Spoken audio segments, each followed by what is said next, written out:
Good day everyone, I am Jaya Milagrosa, and for today's video, I will discuss about the intercultural education. So intercultural education is the response to classroom diversity aiming to go beyond passive coexistence to achieve a developing and sustainable way of living together in multicultural societies through the creation of understanding of, respect for, and a productive dialogue between the different groups. Intercultural education is important because it is a way of understanding their differences in order for us to learn how to respect one's individuality and promote peace in the society.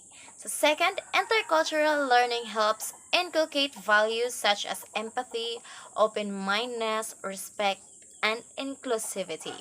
So intercultural education in terms of shaping personal identity comes from the fact that people come into contact with each other, and maintaining social relationships can be quite difficult because we have different modes of action, thought, and feeling. So people can develop different strategies in interpersonal relations, either relations of openness or acceptance to other persons or retreat in oneself, protecting culture and personal identity. Intercultural education, from the perspective of openness to different values, essentially aims to integrate individuals into a dynamic and polymorphic world. So, this contributes to the development of individuality by valuing individual traits which must be recognized and evolved, thus supporting the society and ensuring the coherence, functionality, and solidarity. Intercultural education is a sequence of monoculturalism and multiculturalism, assuming that their presence is necessary for the emergence of the need of being in between, on the verge of two or more cultures, resulting also from the existence of minorities in countries characterized by a multinational structure, minorities with multiple homelands and with no homeland. Intercultural education consists in educational measures aiming at reducing hermetic behaviors on the part of minorities resulting from their adherence to the norms typical of their own cultural and spurred by prejudice, concerns, myths, or the sense of insecurity which may come from the elements of culture of the national majority.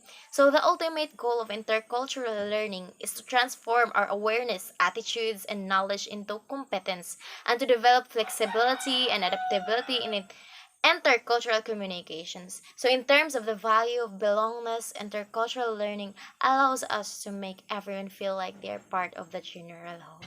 The need for intercultural education is justified by the challenges of today's world combined with the lack of tolerance and understanding for the situation of an out-group member.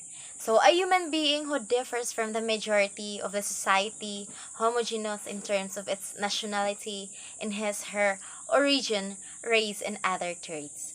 So, emerging conflicts, indifference, intolerance, aggression, and rejection may be counteracted with education. So, culture and acceptance of cultural pluralism. The following interpretation of the notion of education, being the most exhaustive and comprehensive, has been accepted as the basis for the discussion on intercultural education. So, the totality of factors affecting individuals and groups of individuals, which are conducive to such development and such use of their potential as to make them, to the maximum extent possible, aware and creative members of their social, national, cultural, and global community, and to make them capable of active self-fulfillment, achieve unique and permanent identity, no, and autonomy, so that they are capable of developing their own self through undertaking over personal tasks, through the maintenance of continuity of the oneself in the course of completion of distant task. And that's all. Thank you.